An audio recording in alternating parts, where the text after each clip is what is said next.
La casa de muñecas, el castillo de Disney yucateco, la mansión Foster. Nombrado de muchas maneras y reconocido por mucha gente, pero pocos saben lo que se esconde detrás de esos muros. Acompáñenos a conocerlo.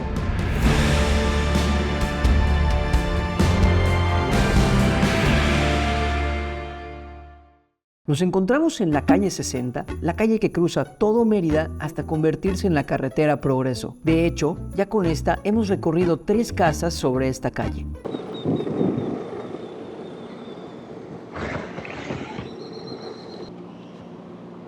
No es una casa de muñecas, es la mansión del Pinar.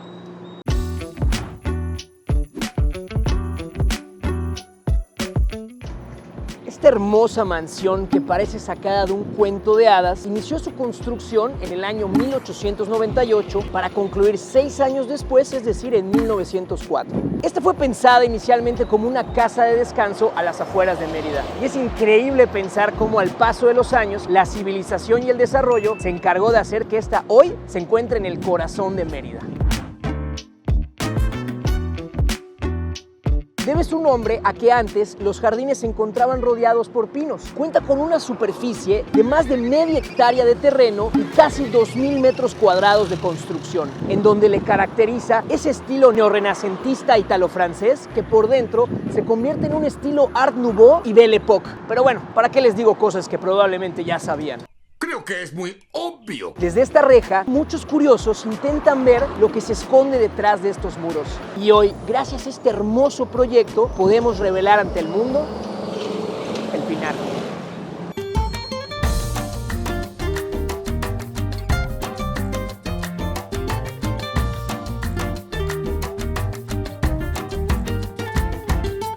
Nos contaron que en los años 20 el Pinar fue apostado y perdido en un juego de póker junto con la hacienda Tella. Posteriormente fue el mismo dueño o la misma familia quien la ocupó por casi 50 años, hasta 1989, cuando un reconocido empresario yucateco decide adquirirla y habitarla hasta el año 2013 aproximadamente.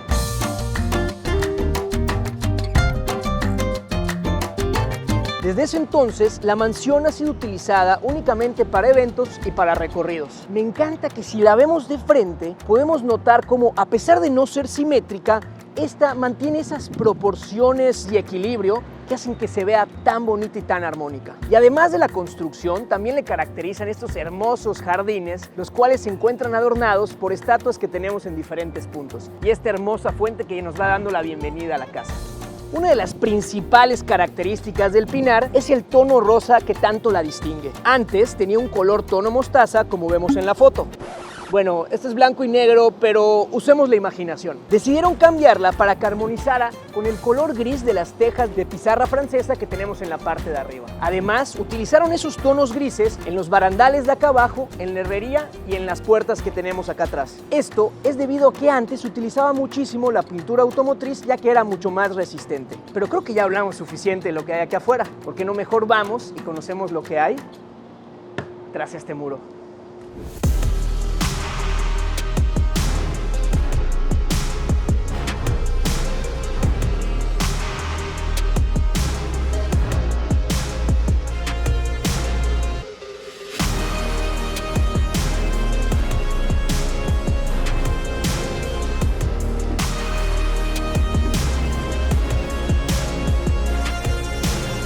Nos da la bienvenida a esta propiedad, este pequeño espacio, el cual funge como recibidor. Este originalmente tenía la intención de ser la recepción en donde uno deja sus abrigos y que además nos protege del frío. Pero dirán, ¿frío en Mérida? Pues tanto el diseño como los planos originales de esta casa fueron importados de Europa. Esto es debido a un dato bien curioso acerca de Yucatán. Durante la época enequenera, gran parte de los buques que se iban hacia Europa exportando el enequén regresaban llenos de materiales, de muebles y de lujos europeos, cosa que iremos viendo a lo largo de todo el recorrido. Ya cruzando este espacio, nos recibe un remate visual hermoso, con esa escalera que tenemos al fondo y ese vitral. Bueno, ahorita llegamos a eso. También tenemos este pasillo que funge como distribuidor para conectarnos con las diferentes piezas y recámaras que tenemos en esta primera planta. Es más, ¿les parece si comenzamos por la oficina? Vamos a echarle un ojo.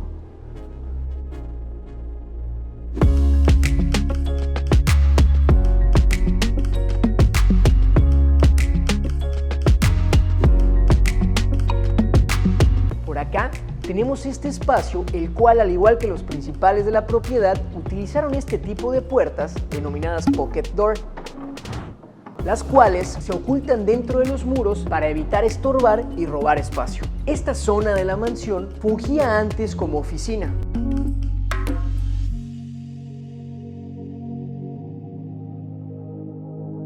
Donde podemos ver cómo es un lugar con mucha clase y estilo. Las pláticas que se debieron haber llevado desde acá. Nos contaron que el anterior dueño era fanático de la pesca deportiva. Qué mejor ejemplo que ese majestuoso pez vela que tenemos por allá. Y aprovechando que estamos viendo para arriba, vean cómo alrededor incluyeron esos moldes de entre los cuales resaltan esos rostros que pareciera como si nos estuvieran observando mientras estamos trabajando. No ordenaste tu papeleo anoche. Y de este lado tenemos una recámara, la cual, según nos cuentan, era antes por donde entraban los carruajes de cuando la propiedad se construyó. Y por este otro lado empezamos a ver otro espacio muy típico, tal vez de otra época, que es el salón de piano.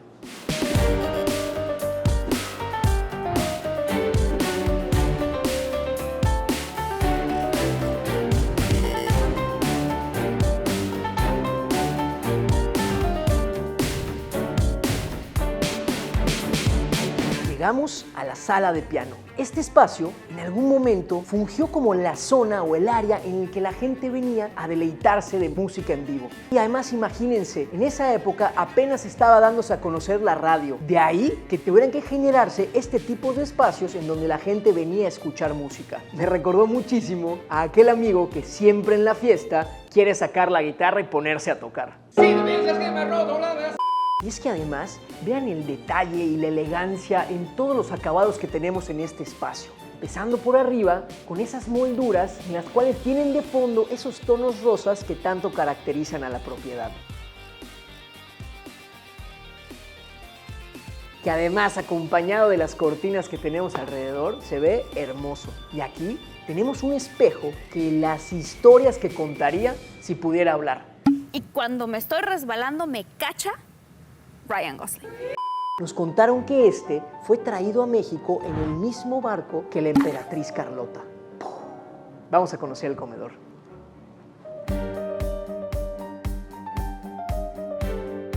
Este comedor es una de mis partes favoritas de la casa. En él utilizaron unos tonos un poco más oscuros que le dan ese toque de elegancia. Y hablando de qué elegancia la de Francia, quisiera aprovechar para agradecer a nuestros amigos de Pa La Bandera por esta camisetita. Si quieren checar sus diseños, les dejamos el link en la descripción. Regresando al comedor, incluyeron esta majestuosa mesa y sillas. Es un comedor del siglo XVII francés, en donde podemos ver en cada respaldo escenas de la época feudal. Además, este comedor en tonos negros como el piso, el cual es un mármol negro a diferencia de tonos blancos que habíamos visto anteriormente, este lo utilizaron para que armonizara perfectamente con el techo, el cual es el original. Y miren qué tonos y qué acabados tan hermosos.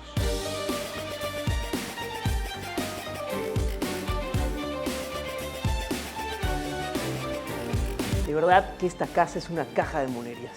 Por allá tenemos el acceso a la cocina. De este lado regresamos al pasillo que nos daba la bienvenida a la propiedad y desde el cual también podemos acceder al cuarto que se encuentra detrás, el cual es el salón de los retratos, que a un costado tiene lo que actualmente se utiliza como el cuarto de la novia. Este es el que utilizan las novias cuando se casan en esta propiedad para maquillarse y darse los toques finales. Y ahora sí, vamos a conocer la parte de arriba, que bueno, estoy seguro de que les va a encantar.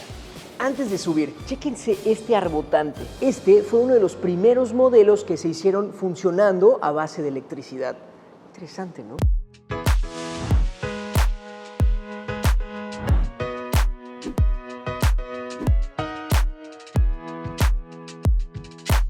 Por acá tenemos estas hermosas y majestuosas escaleras, las cuales están hechos de mármol de Carrara, que además están perfectamente simétricas, en donde tenemos un espejo de un lado para otro. Y que al final de ellas nos encontramos con esos hermosos vitrales, los cuales no son los originales. Estos tuvieron que ser reemplazados ya que en un huracán hace aproximadamente 35 años, estos se rompieron. Antes, de hecho, tenían la misma figura que el vitral que vemos en la parte de allá arriba. De igual manera, vemos en la parte de arriba como tenemos unos circulitos, estas son unas pequeñas ventanas que permiten el aire caliente salir y este, de hecho, conecta con el ático, el cual ahorita vamos a conocer. Estoy seguro que muy poca gente estaba en ese lugar. Es un lugar bien peculiar. Ahorita llegamos a eso. Vamos para arriba.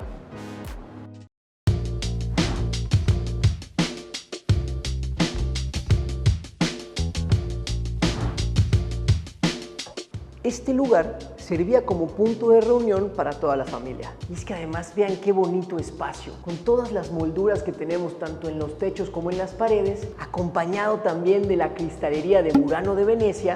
¡Wow! Está increíble este spot. Oigan, y de este lado, acompáñenme, tenemos uno de los balcones más impresionantes de todo Mérida. Este amplio balcón nos permite ver hacia la parte frontal de la casa, desde donde se dejan ver esos hermosos jardines frontales acompañados de la fuente que vimos hace un rato. Este además es a prueba de serenatas por la distancia que tenemos de este punto hasta la calle. Si nos deja, que si nos deja. De este lado entramos a la primera habitación.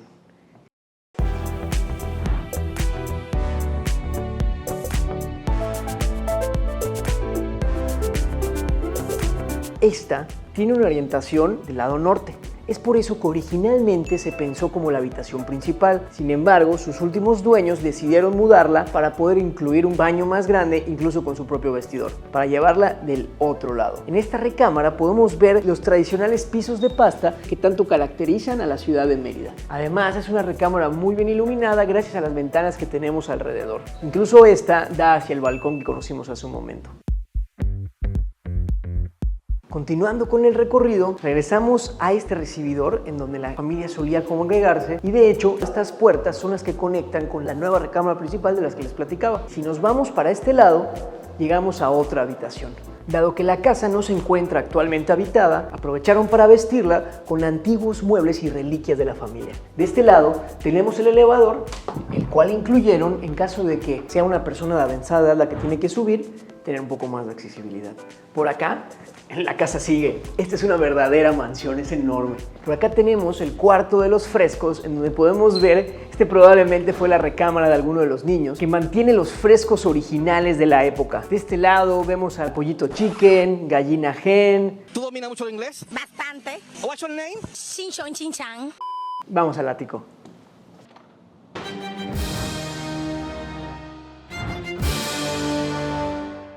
Y ahora sí, vamos a conocer la parte más secreta y menos explorada de esta mansión. Vamos al ático.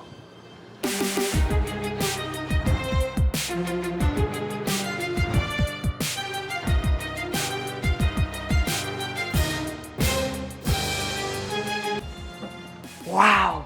Es como si nos transportáramos a un estudio de Hollywood, con todas las estructuras de madera de alrededor, que algo curioso es que esta es la madera original que utilizaron para la casa. Es decir, desde la construcción de 1900 tenemos un espacio como este. De este lado tenemos la estructura que sostiene el vitral que nos da la bienvenida a las escaleras, aquel que teníamos hasta la parte de arriba. Y por acá vemos aquellas ventanitas que ayudan a liberar el aire caliente en el interior de la propiedad. Vean qué espacio tan maravilloso y tan grande. Nos contaron que los áticos, particularmente en Mérida, anteriormente se utilizaban para que la gente de servicio los habitara. Y entendemos que en los lugares de frío es en donde los niños juegan cuando está todo nevado. ¿Ustedes en sus ciudades utilizan los áticos? Si sí, déjenlo en los comentarios. Oigan, y por acá, esta es la ventanita desde donde hicimos la intro que queda justo en el centro de la propiedad. Y de este lado tenemos la cúpula, aquella cúpula que probablemente muchos de ustedes ya hayan visto, pero nunca hayan entrado, a la cual nos da la bienvenida este arco en el cual utilizaron ladrillo, un material muy poco utilizado en la región. Y ahora sí, vengan a conocer esta cúpula.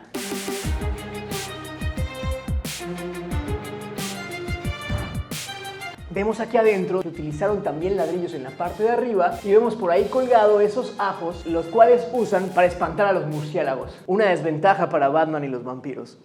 ¿Quién inventó esta trampa mortal? Y ahora sí, vamos a conocer la piscina.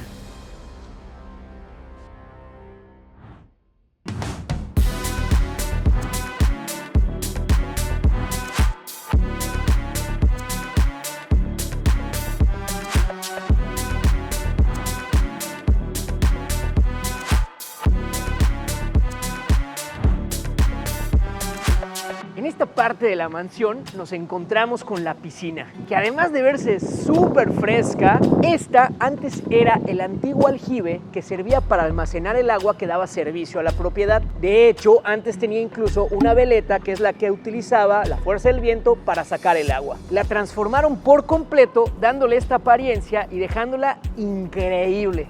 Además, vean qué bonita se ve con la vegetación que tenemos alrededor, la cual procuraron con muchísimo cuidado para que armonizara con los tonos que tiene toda la propiedad. Aquí, por ejemplo, vemos este árbol de jacaranda, el cual pinta con sus flores todo alrededor. Y de este lado tenemos el Salón de las Musas, un salón súper amplio, ideal también para albergar un evento pequeño de hasta 60 personas, en donde además nos reciben estas 4 musas que simbolizan las 4 estaciones del año. Empezando del lado izquierdo con la primavera, seguido por la parte del verano, de este lado tenemos el otoño y por último tenemos el invierno, un poquito más de pieles para cubrir. Y es que vean qué bonita entrada, tanto por las musas como ese antiguo reloj que incluyeron acá. Por cierto, ¿ya vieron qué hora es? Hora de ver lo que hay adentro.